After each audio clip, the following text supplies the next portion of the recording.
नमस्कार साथियों, राधे राधे, भारत माता की जय, जय हिंद। आपका हार्दिक स्वागत है न्यू अतुल्य के ऑनलाइन प्लेटफॉर्म पर। साथियों, जैसा कि आप लोग मेरे पीछे देख ही रहे होंगे कि एमपी टेट वर्ग 2 मुख्य परीक्षा की आपने सामाजिक विज्ञान का सब्सक्रिप्शन ले लिया है। जो गंभीर बैच है हमारा, मैं आपको इतिहास के पहलुओं से रूबरू करवाऊंगा। अब भाई, सबसे पहला प्रश्न आता है कि इतिहास में हमें क्या क्या चीज़ें पढ़नी हैं। सर, इतिहास से हमारे बहुत सारे प्रश्न जुड़े हुए होते हैं जो हमें थोड़ा सा समझने में कठिनाई महसूस करनी पड़ती है। तो वो क्या क्या हैं, उनको हम समझने का प्रयास करते हैं भाई। अगर सबसे पहली अगर हम बात करें तो भाई, इतिहास के भागों की। तो सबसे पहला कौन सा आ जाता है भाई? सबसे पहला होता है इतिहास के जो भाग हैं। उन्हें कितने प्रकार से हमने विभाजित किया? तो उन्हें 3 प्रकार से हमने विभाजित किया, जिसमें पहला आता है प्राचीन भारत का इतिहास, दूसरा आता है मध्यकालीन भारत का इतिहास, तीसरा आता है आधुनिक भारत का इतिहास। मध्यकालीन भारत को हमने 2 भागों में विभाजित किया हुआ है। एक किया हुआ है एक किया हुआ है पूर्व मध्यकालीन पूर्व मध्यकालीन पूर्व मध्यकालीन भारत का इतिहास, पूर्व भारत भारतीय इतिहास इतिहास पूर्व मध्यकालीन भारतीय इतिहास। और दूसरा है उत्तरकालीन मध्य इतिहास इतिहास। यानी जब हम बात करते हैं पूर्वकालीन इतिहास की, तो इसमें हमने भारतीय राजवंशों के बारे में पढ़ना है। इसमें हमें किसमें पढ़ना है? केवल बच्चों, आज केवल और केवल इंट्रोडक्शन की क्लास रहने वाली है। हमारी केवल और केवल आज इंट्रोडक्शन की क्लास रहने वाली है। तो जुड़े रहिए मेरे साथ में। एक भी ऐसा प्रश्न नहीं जो मैं नहीं करवाऊंगा। यानी यहाँ पे एक ही चीज होगी, करत करत अभ्यास से जड़मति होत सुजान। यानी हमें क्या करना है भाई? अभ्यास करते रहना है और अभ्यास के माध्यम से ही हमें हमारा जो उद्देश्य है, जो हमने एम बनाया है, उस लक्ष्य तक हमें पहुंचना है, उस लक्ष्य को प्राप्त करना है। तो इसीलिए हम बात करते हैं, 3 भागों में बटा हुआ है क्या? हमारा इतिहास। तो बच्चों, पहले जो हमारा बटा हुआ है वो है प्राचीन भारत का इतिहास। पहले हमारा बटा हुआ है प्राचीन भारत का इतिहास। यानी प्राचीन भारत का इतिहास पाषाण युग से लेकर के इस्लामी आक्रमण तक है। यानी 712 में, याद रखिएगा, एक एक चीज याद रखिएगा, यहाँ पे बता देता हूँ। 712 में प्रथम 712 में प्रथम अरबी अरबी मुस्लिम अरबी मुस्लिम आक्रमण होता है। प्रथम मुस्लिम अरबी आक्रमण होता है 712 में, जो जो मोहम्मद बिन मोहम्मद मोहम्मद बिन मोहम्मद बिन कासिम के द्वारा किया गया। मोहम्मद बिन कासिम के द्वारा किया गया। किसके द्वारा किया गया? तो मोहम्मद बिन कासिम के द्वारा किया गया। कब किया गया? तो 712 ईस्वी में किया गया। और कौन सा युद्ध था ये? तो ये रावर का युद्ध था। ये कौन सा युद्ध था? रावर का युद्ध था। रावर का युद्ध 712 में जो हुआ, वो राजा दाहिर, यानी सिंध सिंध के राजा सिंध के राजा दाहिर सिंध के राजा दाहिर वर्सेस मोहम्मद बिन कासिम के मध्य ये युद्ध हुआ, जिसमें हमें अवशेष के रूप में रावर के युद्ध के बाद जो रमाबाई है। और रमाबाई किसकी पत्नी थी? राजा दाहिर की पत्नी रमाबाई ने मध्यकाल में प्रथम प्रथम बार या पहली बार देखने को मिलता है। पहली बार पहली बार पहली बार क्या किया भाई? पहली बार इसने अपने प्राणों की आहुति दी थी। जोहर किया था। जोहर जोहर किया था जोहर किया था। यानी हमने क्या देखा है? पाषाण युग से इस्लामिक आक्रमणों के मध्य। इस्लामिक आक्रमण कब? 712 तक। अगर पाषाण युग की बात करें तो जो एक मानव का उदय हुआ, उदय के बाद में वो एक प्रिमिटिव लाइफ जीने लगा। प्रिमिटिव लाइफ का मतलब है कि जो एक ऐसे ही जो एक जीवन होता है गुफाओं में रहने वाला, पेड़ों के नीचे रहने वाला, जहाँ पे कोई व्यवस्थित समाज ना हो, ऐसे लाइफ को, और एक मनुष्य एक जगह से दूसरे जगह पे स्थान पे पलायन करता रहता था केवल खाने की स्थिति में, यानी खाने को लेने के लिए। तो ऐसे ही जो मानव है, ऐसे ही जो मानव है वो एक जगह से दूसरे स्थान पर आवागमन करता रहता था। तो आवागमन जब करता रहता था एक स्थान से दूसरे स्थान पर, तो यहाँ पे ये माना जाता है, यहाँ पे ये माना जाता है कि जब मानव ने पत्थरों के पत्थरों के पत्थरों के औजार बनाने लगा, औजार औजार पत्थरों के औजार बनाने लगा मानव, तभी से पाषाण युग का शुरुआत होती है। पाषाण युग के बाद ताम्र पाषाण युग आता है, लो पाषाण युग आता है, अलग अलग पाषाण के युग आने लगते हैं। यानी मिक्सचर ऑफ कॉपर एंड बोलते हैं स्टोन, उसको हमने क्या बोल दिया, ताम्र पाषाण बोल दिया। तो ये चीजें का युग आने लगा। यानी प्राचीन भारत का इतिहास पाषाण युग से लेकर इस्लामिक आक्रमण तक रहा। इस्लामिक आक्रमण बताया, इस्लामिक आक्रमण के भारत में मध्यकालीन भारत की शुरुआत हो जाती है। ठीक है, ये चीज आपको समझ में आ गई होगी। प्राचीन भारत का मैंने बताया आपको, केवल मैं आपको आज इंट्रोडक्शन के बारे में बता रहा हूँ, केवल मैं आज आपको इंट्रोडक्शन के बारे में बता रहा हूँ। तो भाई इंडियन हिस्ट्री इन हिंदी के व्लॉग में प्राचीन भारतीय इतिहास का घटनाक्रम निम्नलिखित पर है।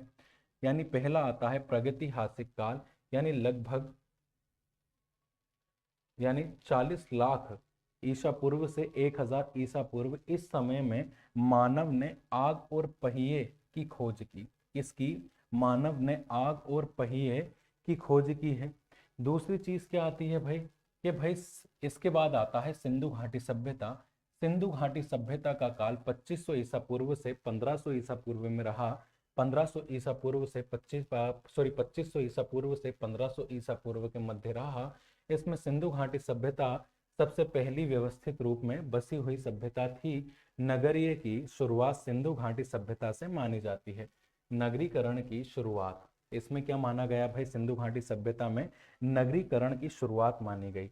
नगरीकरण की शुरुआत कैसे मानी गई, जैसे अगर हम बोलें कि सिंधु घाटी सभ्यता में सिंधु सिंधु घाटी सिंधु घाटी सिंधु घाटी सभ्यता की अगर बात की जाए, सिंधु घाटी सभ्यता की अगर बात की जाए, तो सिंधु घाटी सभ्यता में क्या क्या रहेगा, सिंधु घाटी सभ्यता में क्या क्या रहेगा, कि जैसा कि एक चीज आती है कि भाई इसमें क्या है, नगरीय। तो यहाँ पे जो नगर बसे हुए थे, यानी याद रखिएगा सिंधु घाटी के लोग गांवों में नहीं बसा करते थे, वो नगरों का निर्माण करते थे, जैसे आजकल वर्तमान में हमारी सिटीज होती हैं। तो ऐसे में ऐसे ये रोड आ गई बीच में, ये इनके पर्याप्त मात्रा में घर बने हुए होते हैं, यानी पर्याप्त मात्रा में घर बने हुए होते थे। घरों के बीच में प्रॉपर गेट दिया होता था। घर के सामने नालियां थी, पीछे साइड नालियां हुआ करती थी। घरों में जंगले होते थे, भाई जंगलों का मतलब है कि विंडोज होती थी, यानी घरों में गेट होते थे, यानी जो हमारे आजकल जो गेट दिखाई देते हैं वो गेट हुआ करते थे। यहाँ पे सामने एक पक्की रोड हुआ करती थी, जो इनके घर बने थे वो पकी हुई ईंट के माध्यम से बने हुए होते हैं। हाँ, सीमेंट वगैरह का इस्तेमाल नहीं था। तो ऐसे ही इसमें बहुत सारे ऐसे नगर आ जाते थे।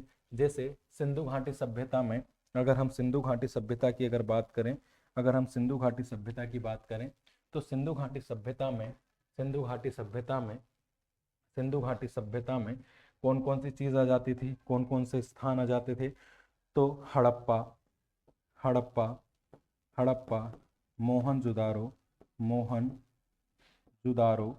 या जूदड़ो मोहन जूदड़ो मोहनजूदड़ो, रंगपुर कालीबंगा रंगपुर कालीबंगा रंगपुर कालीबंगा आदि ये स्थान पाए जाते हैं। इसके बाद में यानी सिंधु घाटी सभ्यता का जैसे ही पतन हुआ, वैसे ही महाकाव्य प्रारंभ हो जाता है।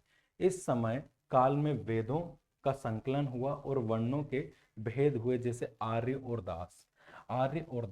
यहाँ पे क्या बात हुई भाई, यहाँ पे क्या बात हुई कि आर्य आने लगे, यानी 600 से, ये तो थोड़ी सी और पुरानी बात हो गई कि समय जाति प्रथा ने अपने चरम पे थी, समाज में आई इस रूढ़िवादिता का परिणाम महावीर और बुद्ध का जन्म हुआ, ये तो बहुत बाद में आया। लेकिन उसके पहले की अगर मैं यहाँ पे बात करूँ, उसके पहले की अगर मैं यहाँ पे बात करूँ तो इसमें क्या आ जाता है, इसमें देखिएगा मैं समझा देता हूँ। देखिए बेटा, इसमें क्या आ जाता है कि भाई जैसे ही महाकाव्य यानी आर्यों का आगमन होता है, किनका आगमन होता है, आर्यों का, आर्यों का आगमन, और आर्यों के आगमन का काल बोला जाता है वैदिक काल, वैदिक काल। आर्यों के आगमन को क्या कहा जाता है, वैदिक काल। वैदिक काल दो पार्ट में डिवाइड किया जाता है, एक होता है पूर्व वैदिक काल, पूर्व वैदिक काल, पूर्व वैदिक काल, और एक होता है उत्तर वैदिक काल, उत्तर वैदिक काल। एक होता है पूर्व वैदिक काल, एक होता है उत्तर वैदिक काल। जो पूर्व वैदिक काल होता है वो ऐसा काल होता है, या पूर्व वैदिक काल है वो इस प्रकार का एक काल होता है, यानी जो पूर्व वैदिक काल है वो इस प्रकार का काल रहा कि भाई यहाँ पे जो आर्यंस आए हैं, जो आर्य आए हैं भारत में, और आर्यों ने आने के बाद में भारत में, आर्यों ने भारत में आने के बाद में हो सकता है कि जो हड़प्पा और सिंधु सभ्यता के जो लोग थे उनको भगा दिया हो, क्योंकि मोहनजोदारो में 47 ऐसे कंकाल मिले हैं जिन पे तलवार या किसी धारदार हथियार से जिनके ऊपर वार किया है जिससे उनकी मृत्यु हुई थी, ऐसे हमें अवशेष मिले हैं वहां पे 47 कंकालों में। तो वो माना जाता है। उसके बाद पूर्व वैदिक काल में ये माना जाता है कि यहाँ का जो समाज था बहुत ज्यादा अच्छा तो नहीं था, लेकिन यहाँ पे चीजें अच्छी थी, महिलाओं को पूर्णतः शिक्षा का अधिकार था, उच्च पद पे धारित होने का अधिकार था, अगर कोई सामाजिक संस्कृति के अगर कोई भी फेस्टिवल या कुछ भी होता था तो किसी एक विद्यालय में या किसी ऐसे ही संस्थान में ये चीज़ें करवाई जाती थी, ये चीज़ें करवाई जाती थी। तो यहाँ पे ये इसलिए महत्वपूर्ण हो जाता था, इसलिए यहाँ पे ये महत्वपूर्ण हो जाता था, ये चीज़ ध्यान रखिएगा। फिर अगली चीज़ क्या है, अगली चीज़ क्या है, उत्तर वैदिक काल में, उत्तर वैदिक काल में यानी पूर्व वैदिक काल को ऋग्वेद काल भी कहा जाता है। पूर्व वैदिक काल को क्या भी कहा जाता है, ऋग्वेद काल भी कहा जाता है भाई। ऋग्वेद काल किस आधार पे, क्योंकि ऋग्वेद की रचना इसी काल के दौरान हुई थी, 15वीं से यानी ये जो काल है ये है 1500 से 1000 BC तक, ईसा पूर्व। और फिर जो उत्तर वैदिक काल है वो 1000 से लेकर के 600 BC तक था। चलिए इसके बारे में हम बाद में डिटेल में जानेंगे। फिर बाद में आता है हिंदू धर्म और परिवर्तन, यानी 600 से 3200 ईसा पूर्व। इस समय में जो जाति प्रथा थी, जाति प्रथा अपने चरम पर थी, समाज में आई हुई रूढ़िवादिताओं का परिणाम महावीर और बुद्ध का जन्म था, महावीर और बुद्ध का जन्म था। इस समय में महाजनपदों का गठन हुआ। 600 से 322 ईसा पूर्व में दिगंबर, अजात शत्रु, बिंबिसार, अजात शत्रु, शिशुनाग और नंद राजवंश का जन्म हुआ था। किनका, बिंबिसार का, अजात शत्रु का, शिशुनाग वंश का, नंदा वंश का या नंद वंश का, राजवंश का जन्म हुआ था। इसके बाद में फिर मौर्य काल आ जाता है। इसके बाद में कौन सा काल आ जाता है भाई, तो इसके बाद में आता है मौर्य काल। मौर्य काल में चंद्रगुप्त मौर्य द्वारा स्थापित इस साम्राज्य में पूरा उत्तर भारत था, जिसका बिंदुसार ने और विस्तार किया। कलिंगा युद्ध इस समय काल की सबसे प्रमुख घटना थी, और जिसके बाद राजा अशोक ने बौद्ध धर्म को अपना लिया था। यानी बौद्ध धर्म में सभी सिटी जितने भी लोग हैं उनको सभी को इक्वल माना जाता था, और सभी को इक्वल मानने के माध्यम से ही ये चीजें गठित होती थी। अब अगली चीज क्या है भाई, आक्रमण। आक्रमण 185 ईस्वी से 322 ईसा ईस्वी तक, ईसा पूर्व से ईस्वी तक। इस समय काल में बैक्टेरियन, पर्थियन, शक और कुषाण के आक्रमण हुए। व्यापार के लिए मध्य एशिया खुला, सोने के सिक्के का चलन आया, साका युग का प्रारंभ हुआ। ठीक है, इसके बाद में डेक्कन और दक्षिण, यानी 65 ईस्वी से ईसा पूर्व से 250 ईसा ईस्वी तक, इस काल में चोल, चेर, पांड्या राजवंश ने दक्षिण भारत पर अपना शासन जमा रखा था, और अजंता एलोरा की गुफाओं का निर्माण इसी समय काल में, इसी समय काल की देन है भाई। किसकी, अजंता एलोरा, ये आपने महाराष्ट्र में देखी होगी। इसके अलावा संगम साहित्य और भारत में ईसाई धर्म का आगमन भी इसी समय हुआ था। फिर अगली चीज है कि गुप्त साम्राज्य। गुप्त साम्राज्य की अगर बात की जाए तो गुप्त साम्राज्य जो है वो 320, गुप्त साम्राज्य 320 ईस्वी से 520 ईस्वी तक चला। इस काल में चंद्रगुप्त प्रथम ने गुप्त साम्राज्य की स्थापना की। चंद्रगुप्त प्रथम ने गुप्त साम्राज्य की स्थापना की। उत्तर भारत में शास्त्रीय युग का आगमन हुआ समुद्रगुप्त ने, और ये समुद्रगुप्त को भारत का नेपोलियन कहा जाता है भाई। भारत का भारत का भारत का नेपोलियन, भारत का नेपोलियन। समुद्रगुप्त को क्या कहा जाता है? भारत का नेपोलियन। समुद्रगुप्त ने अपने राजवंश का विस्तार किया और चंद्रगुप्त द्वितीय ने शक के विरुद्ध युद्ध किया। इस युद्ध में ही शाकुंतलम और कामसूत्र की रचना हुई। आर्यभट्ट ने खगोल विज्ञान में अद्भुत कार्य किया और भक्ति पंथ भी इस समय उभरा है। ये सिर्फ मैं इंट्रोडक्शन दे रहा हूं कि हमें इतिहास में क्या क्या चीजें पढ़नी है। लगभग हमारा 2-2.5 महीने का ये कोर्स होने वाला है, तो इसमें हमें अच्छे से बैठना है और अच्छे से कार्यों को करते रहना है। अच्छे से बैठना है और अच्छे से हमें इनके कार्यों को करते रहना है। ये चीज अपने को ध्यान में रखनी होगी भाई, ये चीज हमें ध्यान में रखनी होगी। चलिए अब अगली चीज क्या है, चलिए अब अगली चीज की बात कर लेते हैं।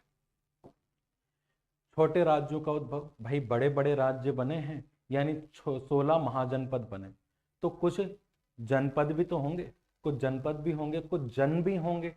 तो ऐसे बहुत सारे छोटे छोटे राजवंश भी उभरे थे उस समय। उसके बाद की कहानी है ये, जब कब लगभग 500 ईस्वी से 606 ईस्वी तक। इस युग में हुंडों के उत्तर में आने से मध्य एशिया और ईरान में पलायन देखा गया। यानी हुंडों के उत्तर में आने से पहले ही ईरान में पलायन देखा गया। उत्तर में कई राजवंशों के परस्पर युद्ध से बहुत से छोटे राजवंशों का निर्माण हुआ। क्या होता है भाई? बहुत सारे परस्पर राजवंशों के बीच में क्या होते हैं? युद्ध होते हैं। युद्ध करने से बहुत से छोटे छोटे साम्राज्यों का उदय होता है, उनके बारे में पढ़ना है। अब जैसे हर्षवर्धन है 606 से 647 के मध्य, हर्षवर्धन आ जाता है। हर्षवर्धन के शासनकाल में प्रसिद्ध चीनी यात्री हैंगसांग ने भारत की यात्रा की, और हुंडों के हमले से हर्षवर्धन का राज्य कई छोटे छोटे राज्यों में बढ़ गया। इस समय में दक्कन और दक्षिण बहुत शक्तिशाली बन गए। दक्कन का मतलब है जैसे हम ये मान के चलते हैं, ये हमारा भारत थोड़ा सा मैं बता देता हूं आपको।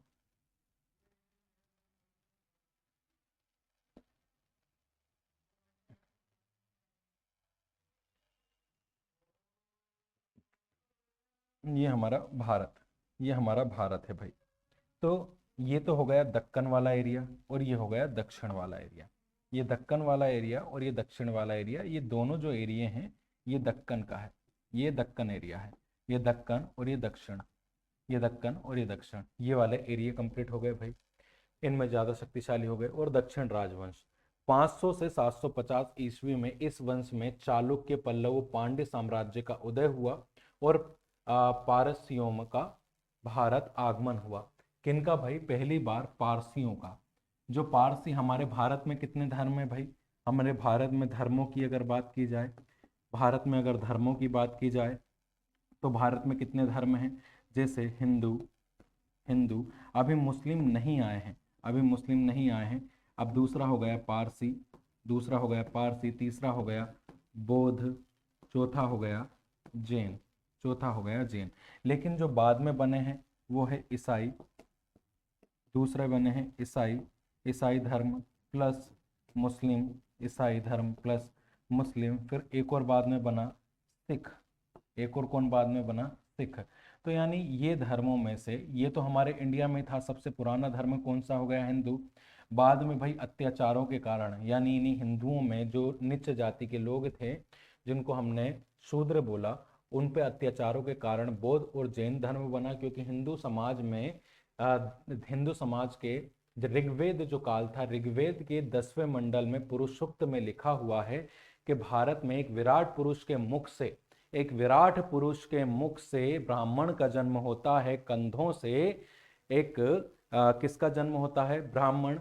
क्षत्रियों का जन्म होता है, जांघों से वेश्यों का, और जो पैर हैं उससे शूद्रों का जन्म होता है। तो ऐसे में जब अलग अलग जन्मों की इसमें कहानी बताई गई, इसमें जब अलग अलग जन्मों की कहानी बताई गई, तो हमारा जो हिंदू समाज था वो कहीं ना कहीं टूटने लगा। और जब टूटने लगा तो धर्म, हमारे अलग अलग धर्म भारत में बनने लगे।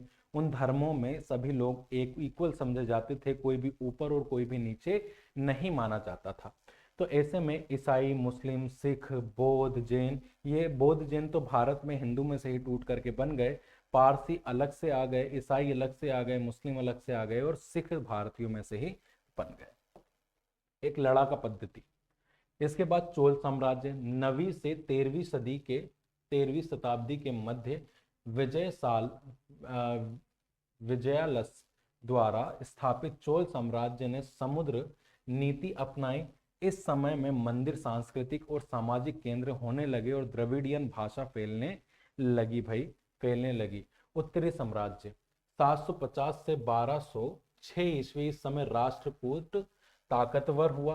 प्रतिहार ने अवंती और पलस, अवंती कौन सा हो गया भाई, अवंती हमारा हमारा अवंती कौन सा होगा ये बताइएगा मुझे। पलस ने बंगाल पर शासन किया। इसी के साथ मध्य भारत में राजपूतों का उदय हो गया था। इस समय में भारत पर तुर्कों का आक्रमण भी प्रारंभ हो गया। इस समय तुर्कों का भी प्रारंभ आक्रमण हो गया। अगर तुर्कों की बात की जाए, तुर्कों की बात की जाए, तो एक व्यक्ति था अल्पतगिन, एक व्यक्ति था अल्पतगिन। अल्पतगिन ने 971 ईस्वी में 971 ईस्वी में गजनी गजनी गजनी प्रांत की नींव रखी। गजनी प्रांत की नींव रखी भाई, गजनी प्रांत की नींव रखी। और गजनी प्रांत की नींव रखने के बाद में इसकी मृत्यु 977 में हो जाती है। और ये गजनी प्रांत कहाँ पे स्थित हुआ, तो ये गजनी प्रांत स्थापित होता है, गजनी प्रांत स्थापित होता है आपका अफगानिस्तान में। अफगानिस्तान में गजनी प्रांत कहाँ पे स्थापित होता है, तो अफगानिस्तान में स्थापित होता है। 977 ईस्वी की बात है, 977 ईस्वी की बात है। उस समय इसका जो भतीजा और जो गुलाम था, अल्पतगिन का भतीजा और गुलाम था, जिसका नाम था सुबुक्त सुबुक्तगीन सुबुक्तगीन, ऐसा पहला राजा था, ऐसा पहला गजनी का शासक था जिसने पंजाब, भारत का क्षेत्र था, पंजाब पर आक्रमण किया। उस समय जयपाल जयपाल उस समय जयपाल यहाँ का राजा था और जयपाल को इसने हराया था। इसके बाद में, इसकी मृत्यु के बाद में, आपको सभी को पता है, मोहम्मद मोहम्मद मोहम्मद गजनवी मोहम्मद गजनवी भारत का बोल रहा हूँ, गजनी प्रांत का शासक बना, जिसने लगभग Henry Henry Elliot Henry Elliot के अनुसार भारत में लगभग 17 बार आक्रमण किए। 17 बार आक्रमण किए भारत में। कितने बार आक्रमण किए? लगभग 17 बार आक्रमण किए। इसके बाद मध्यकालीन भारत का इतिहास। अब भाई एक चीज यहाँ पे मैं बोलूंगा कि भाई जैसे ही आपका मोहम्मद गजनवी की मृत्यु होती है 17 बार आक्रमण करने के बाद, फिर आ जाता है मोहम्मद गोरी, सैफुद्दीन मोहम्मद गोरी, सॉरी शहाबुद्दीन मोहम्मद गोरी। शहाबुद्दीन मोहम्मद गोरी जो आया, शहाबुद्दीन मोहम्मद गोरी जो आया, इसने सबसे पहले क्या किया, इसने भी सोचा कि मैं भाई मोहम्मद गजनवी की तरह ही कार्य करता हूँ। इसने क्या सोचा कि मैं भी मोहम्मद गजनवी की तरह ही कार्य करता हूँ, मैं भी किसी से नहीं हारेगा। जब नहीं हारेगा तो ये था मूर्ख एक नंबर का।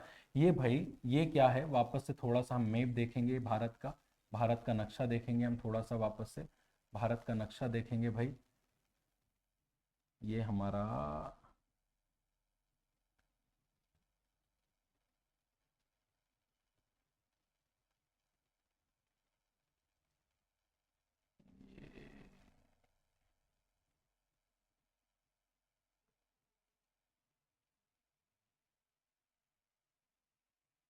ये हमारा भारत का नक्शा हो गया भाई, ये हमारा भारत का नक्शा हो गया। ऐसे में इसने मूर्ख ने क्या किया, ये था अफगानिस्तान, ये एरिया हो गया अफगानिस्तान का। ये ना इधर से तो नहीं आया, ये घुसा कहाँ पे, गुजरात साइड से। और गुजरात में सोलंकी वंश, गुजरात में सोलंकी वंश सोलंकी सोलंकी वंश था। सोलंकी वंश का राजा था मूलराज। मूलराज और मूलराज की माँ का नाम था, मूलराज की माँ का नाम था नायका देवी। नायका देवी, मूलराज की माँ का नाम था नायका देवी। इनके ऊपर आक्रमण कर दिया भाई मोहम्मद गोरी ने। MG लिख रहा हूँ, महात्मा गांधी मत पढ़ लेना, मोहम्मद गोरी है। मोहम्मद गोरी ने इनके ऊपर आक्रमण करने का सोचा। इन लोगों ने इसको भगा भगा कर मारा भाई साहब, क्या मैं बताऊं स्टोरी ये। इन लोगों ने इतना भगा भगा के मारा कि ये हाथ जोड़ करके जान बचाता है कि ना मालिक माफ कर दो, अब गलती हो गई मेरे, मैं भविष्य में कभी ऐसी गलती नहीं करूंगा। ये बड़ी मुश्किल से अपनी जान बचा करके वापस जाता है। इसने दिमाग में फिर आया कि भैया मैं क्या करूं, ये पर टूटा नहीं है, ये व्यक्ति टूटा नहीं है। इसके बाद मोहम्मद गोरी ने लगभग 1191 में पृथ्वीराज चौहान तृतीय, पृथ्वीराज चौहान चौहान चौहान थर्ड पर आक्रमण किया। पृथ्वीराज चौहान थर्ड पर आक्रमण किया। पृथ्वीराज चौहान से इसने तराइन का युद्ध किया। तराइन तराइन का प्रथम युद्ध किया। इस तराइन के प्रथम युद्ध में फिर मोहम्मद गोरी को पृथ्वीराज चौहान हरा देता है, लेकिन तराइन के द्वितीय युद्ध में ये जीत जाता है गोरी और पृथ्वीराज चौहान को मार दिया जाता है ये रणभूमि में ही। अब अगली चीज आती है फिर 1194 में चंदावर, चंदावर का युद्ध होता है। चंदावर का युद्ध होता है। चंदावर के युद्ध में जो पृथ्वीराज चौहान है, पृथ्वीराज चौहान के जो भाई भाई वो थे जो ससुर साहब थे उसको हराता है। ठीक है, ससुर साहब को हरा दिया था जयचंद्र को। उसका नाम क्या था चंदावर के राजा का? जयचंद्र, जयचंद्र। और याद रखिएगा मैंने ये जयपाल बताया है, ये जयपाल है और ये जयचंद्र है, ये ठीक है। अब इसके बाद में सबसे पहले कौन आते हैं भाई? गुलाम वंश आ जाता है। गुलाम वंश आ जाता है। इसमें कौन आता है? गुलाम वंश आ जाता है।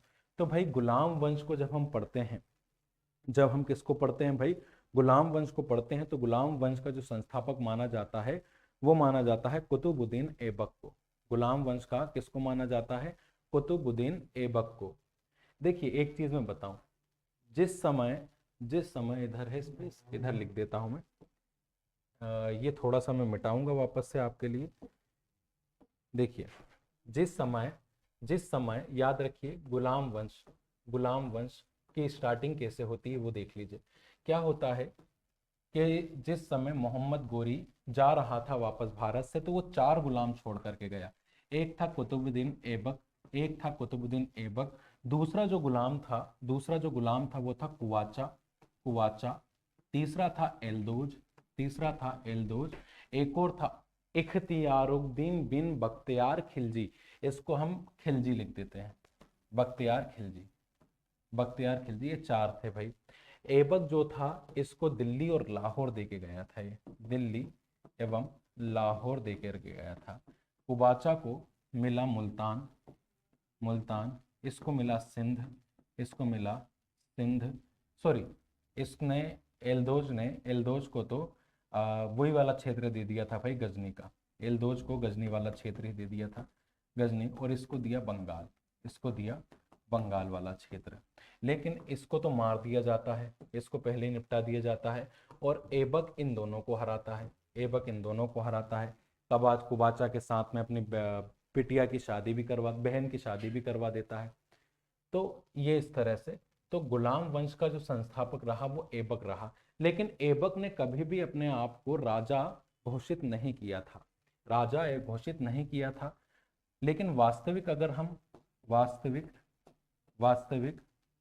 गुलाम वंश के संस्थापक की बात करें, गुलाम वंश के संस्थापकों की बात करें, तो वो कौन था भाई? वो कौन था? रजिया सुल्तान का पापा, और जो कुतुबुद्दीन ऐबक है उसका जमाई। वो कौन है? और गुलाम भी था भाई, वो गुलाम भी था। तो उसका नाम आप मुझे लिख करके बताइएगा। इसके बाद आता है भाई खिलजी वंश। 1290 से 1320 तक रहा। फिर आया तुगलक वंश, 1320 से 1414 तक रहा। सैयद वंश आया 1414 से 1451 तक। फिर लोधी वंश आया 1451 से 1426 तक। याद रखिएगा जो ये संयद वंश है, इसकी बहुत कम हमें जानकारी मिलती है, इसकी बहुत कम जानकारी मिलती है। क्यों मिलती है? क्योंकि इसको तैमूर लंग का जब आक्रमण हुआ था तो वो छोड़ करके चला गया था। इसके बाद आता है विजयनगर साम्राज्य 1336 से। आपने सुना होगा हरिहर और बुक्का जिनकी राजधानी थी हम्पी, हरिहर और बुक्का जिनकी राजधानी थी हम्पी, आपने सुना होगा।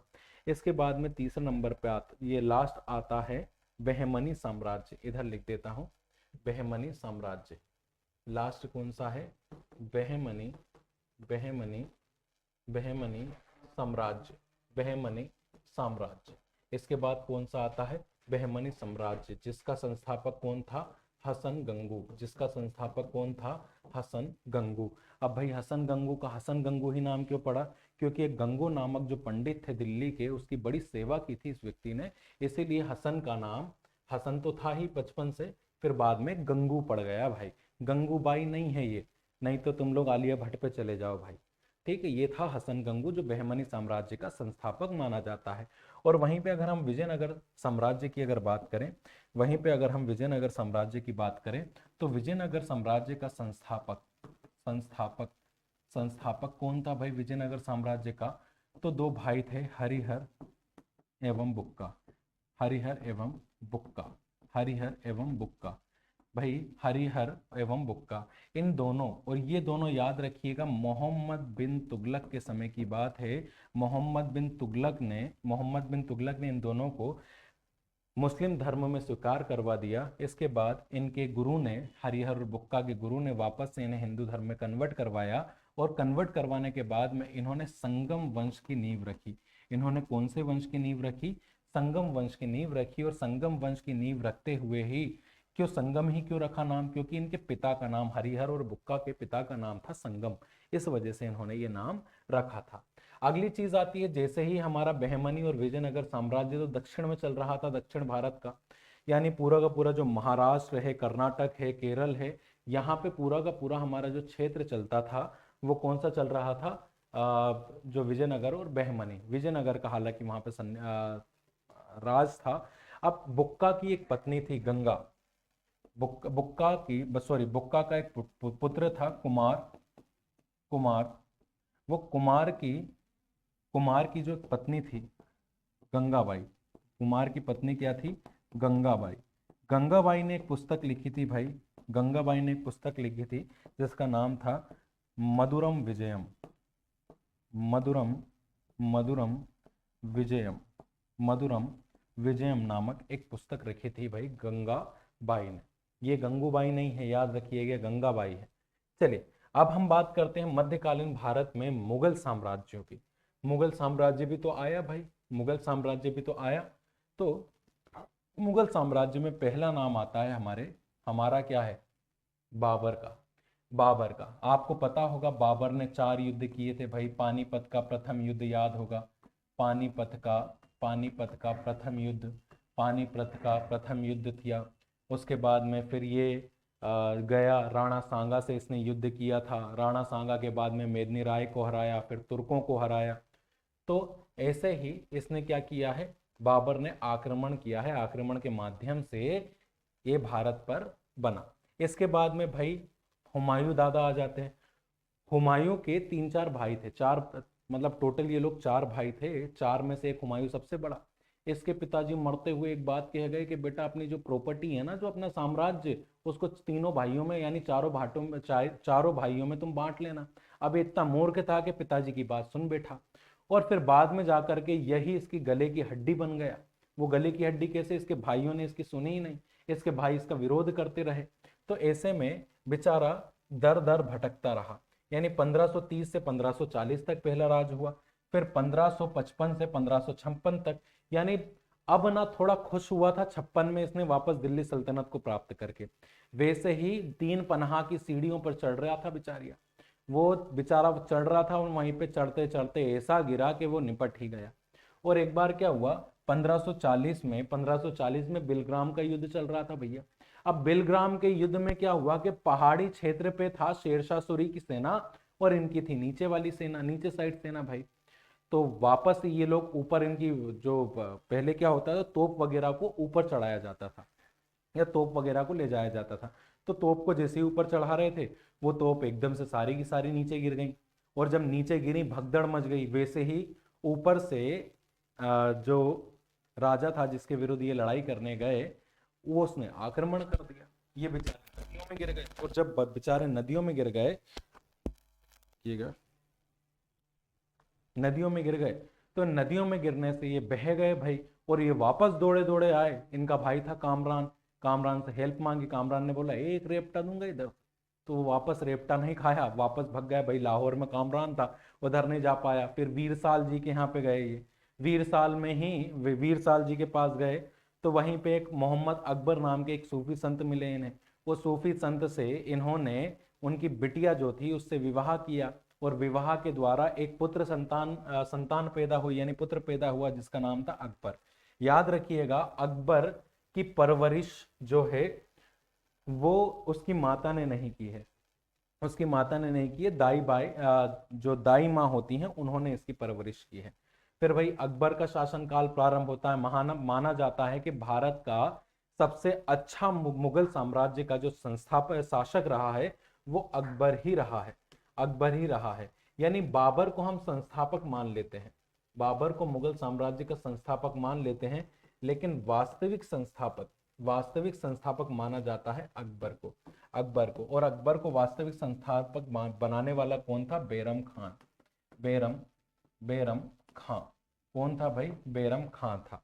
इसके बाद अकबर का एक नालायक पुत्र पैदा हुआ जिसका नाम था शाह जहांगीर, जिसका एक नालायक पुत्र का नाम क्या था भाई? जहांगीर। जहांगीर जो भैया थे इनका उपनाम था सलीम, जिनका उपनाम क्या था? सलीम। और सलीम भैया सलीम भैया की एक प्रेमिका भी थी भाई, सलीम भैया की एक प्रेमिका थी। प्रेमिका का नाम क्या था? ये आपने सुना ही होगा भाई, आप कमेंट में बताइएगा मुझे कि नाम क्या था भाई जहांगीर की जो सलीम थी। अनारकली मत बोलना, बस दूसरा कोई नाम बताना। इसके बाद भाई शाहजहां आया जिसने ताजमहल बनवाया, फिर औरंगजेब आया जिसने हमारे मंदिर तोड़वाए। तो ये चीजें हमें पढ़नी होगी इनमें। इसके बाद में देखिए इख्तियारुद्दीन बाबर, बाबर के बाद अस्करी मिर्जा, कामरान मिर्जा, हुमायूं, हिंदाल और बाबुल मिर्जा, ये चार पुत्र थे इसके। फिर कामरान जो था अब्दुल अल फताह जलालुद्दीन मोहम्मद अकबर। इसके बाद में जो हुमायूं का बेटा है ये, जो हुमायूं है उसके तीन संतान है, अल अमान, मोहम्मद अकबर, तीसरा है मिर्जा मोहम्मद हकीम। लेकिन शासक कौन बना भाई? अकबर बना।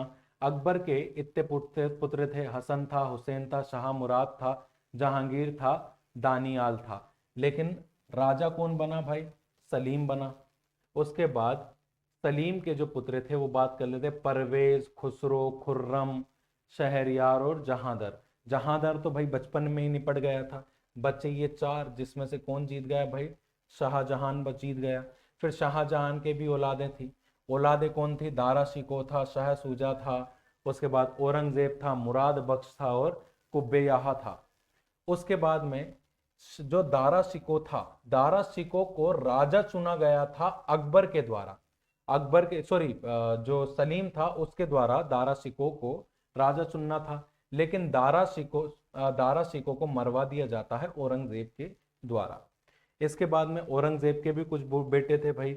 एक था बहादुर शाह आलम, जिसको जफर खान प्रथम कहा जाता है। फिर मोहम्मद अकबर, मोहम्मद आजहर शाह, मोहम्मद कामबख्श। तो इसमें से राजा बनता है ये, इसको शाह बेखबरी भी कहा जाता था, शाह ए बेखबर, शाह बेखबर भी इसको कहा जाता था।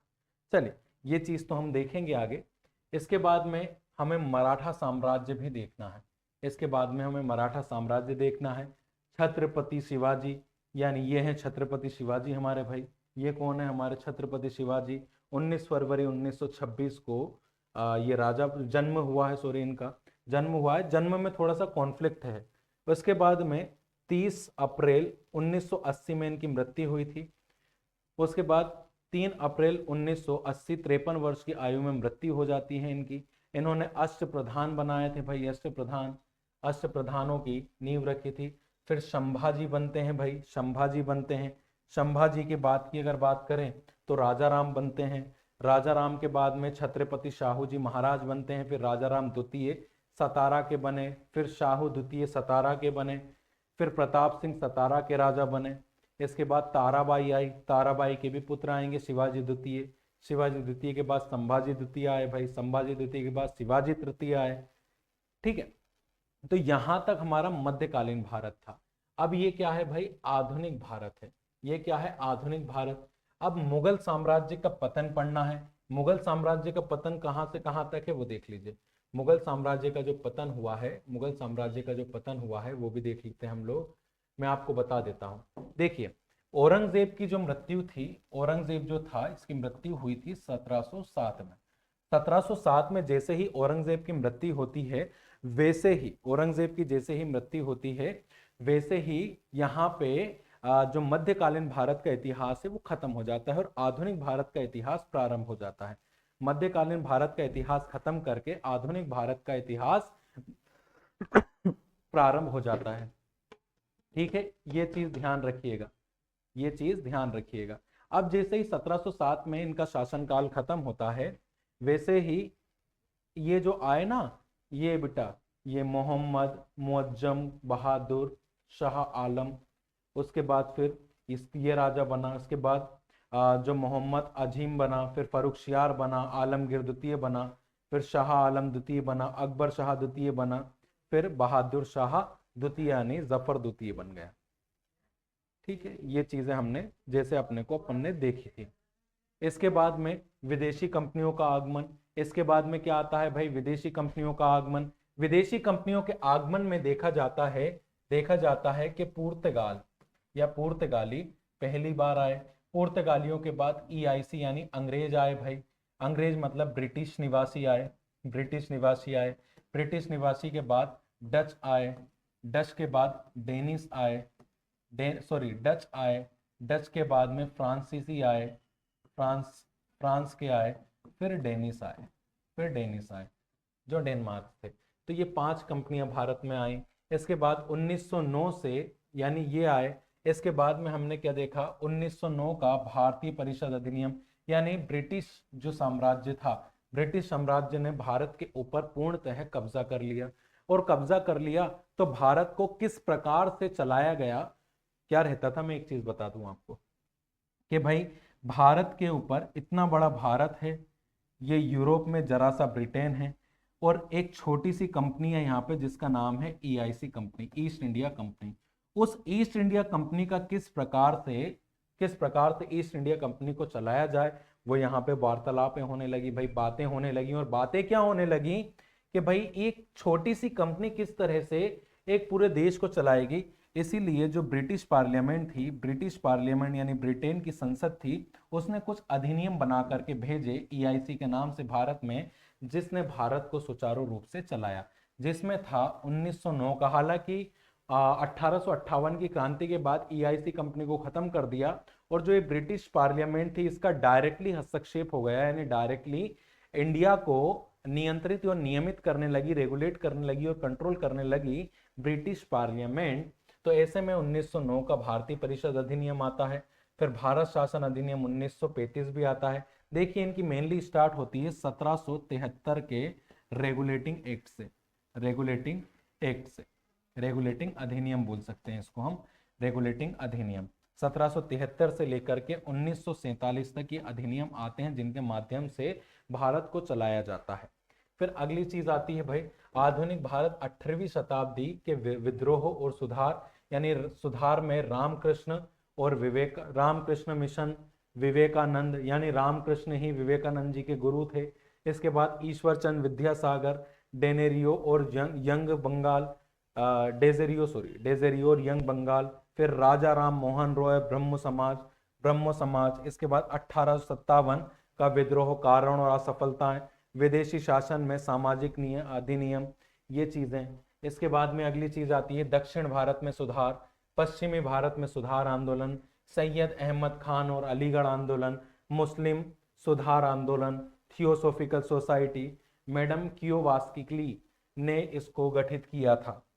चलिए, फिर आधुनिक भारत में भारतीय राष्ट्रीय आंदोलन की बात की जाए तो शिक्षा का विकास किस तरह हुआ। एक ब्रिटन वुड सम्मेलन हुआ था, यानी एक ब्रिटन वुड सम्मेलन नहीं, ब्रिटन वुड नाम का वुड डिस्पेच नामक एक संगठन बनाया गया था, उसके माध्यम से शिक्षा का विकास किया गया। और शिक्षा के विकास की शुरुआत होती है 1813 के अधिनियम 1833 के अधिनियम से, नहीं 1813 ये बेटा 1813 के अधिनियम से 1813 के अधिनियम से इसकी शुरुआत होती है, जिसमें शिक्षा के क्षेत्र में 1 लाख रुपए देने के प्रावधान किए गए।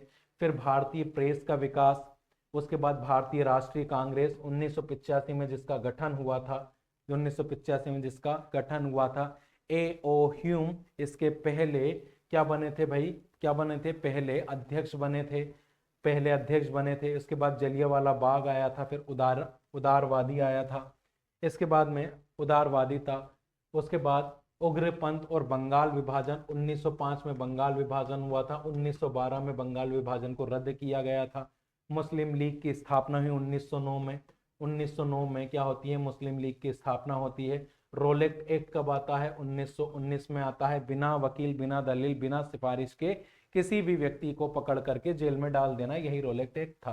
फिर स्वदेशी आंदोलन यानी भारत छोड़ो आंदोलन हुआ, सविनय अवज्ञा आंदोलन हुआ, तो ये स्वदेशी आंदोलन हुए। अराजक और रिवोल्यूशनरी अपराध अधिनियम 1919, खिलाफत और असहयोग आंदोलन, स्वराज दल की शुरुआत हुई 1934 में। किसके द्वारा भाई, किसके द्वारा, मुखर्जी थे इसमें। मुखर्जी के साथ साथ कौन थे भाई, मुखर्जी थे। उसके बाद फिर मोतीलाल नेहरू थे, मोतीलाल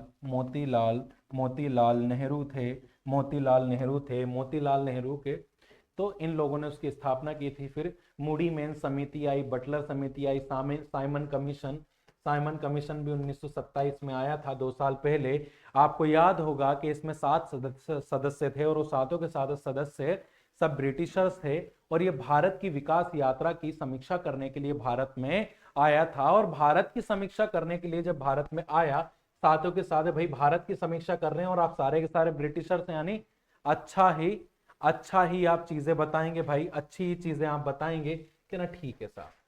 और यहीं पे आपको पता होगा लाला